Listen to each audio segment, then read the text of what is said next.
Hey James, do you remember the 1970s? Unfortunately, yes I do. What do you remember about them? Well, I remember the hippies I remember the Volkswagen Beetle. and the 8-track. Ah, disco. Casey and the Sunshine Band? Yes. That's the way, I like it. But what else happened in the 70s? 1975, special time. That was the birth of Royal Door. Can you tell us how it all began?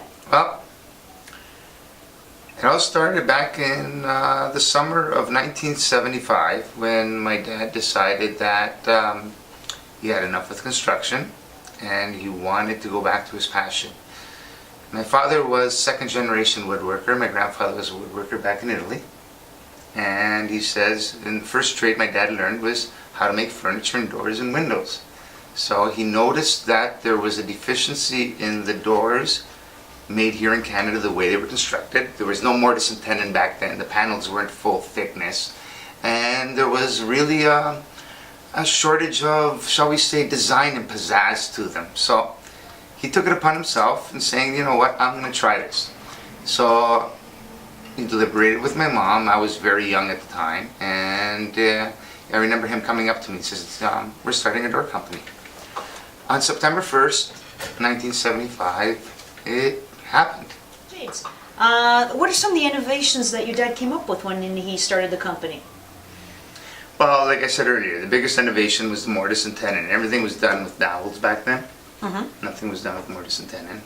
That was something my dad brought back from Italy. Finding the first mortise and tenon machines here in Canada was probably the hardest thing ever. I remember going down to the machine shop looking for them, and they're like looking at you as if you were a fish with two heads, right? So we found this one used machine that was a Russian-made Poltra. We still have that machine here. We started with mortises and tenons with that one, and we used a chain mortiser to do the tenons. After that, as the company expanded and we got a little bit more powerful, we actually managed to go back to Italy and actually bring the equipment in from Italy to do it properly. So now we do have the automatic tenors and the automatic mortisers and everything else. But it was really a European innovation that we had to bring from Italy. So, like I said, I still remember going to the machine shop and saying, my dad asking for this, and they're like, what are you looking for again? We don't have that. We have dowel machines and boring machines. And my dad goes, no, we're making, doors. We're not making cabinets, right? So it was totally different. And so that was the innovation we brought. The other thing is we were doing a solid wood door. Back then, everybody had slab doors on their house, like the smooth slab doors with the skins peeling off of them. And then all of a sudden, we came to market with solid wood cedar door with panels and designs. So it just changed everything. And now everybody does them that way.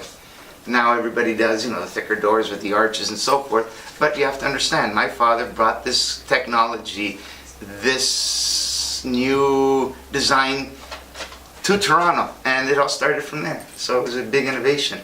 But I look back now and it's 40 years, and since then we've grown. Now we started off with 2,000 square feet. We were renting our own facility, and now we have our own manufacturing facility. We have over 25,000 square feet.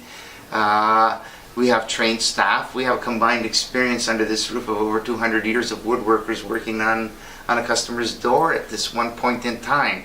So, we might not be that big on the outside, but we have a lot of heart on the inside 40 years later, and I'm at it. I'm considered as the third generation, and our boys are here now too, right? Yes. So 4 generations counting makes you proud. Absolutely. And part of the success is because of all the fantastic clients that we've had over the years who keep coming back and supporting our business. It's through their continued loyalty that we're able to celebrate our 40th anniversary, and we're very, very thankful to not only Ontario residents but throughout Canada. Thank you so much for supporting us these 40 years, and we're hoping that we can keep going for our 100th anniversary. Well, I'd look forward to the 100th anniversary as well. With that, I still want to say thank you as well, just like Rosemary did, to our past patrons, everybody that supported us, everybody that's bought our product, and everybody that's enjoying our product on a daily basis. Thank you. It makes me feel good, when I bump into somebody and they say, oh, I know you made my doors. Oh, they're so great. Thank you. you know, it sounds weird. I don't want to feel like an actor, but, you know, it makes me happy when people say thank you. And I'd like to say thank you to all of you.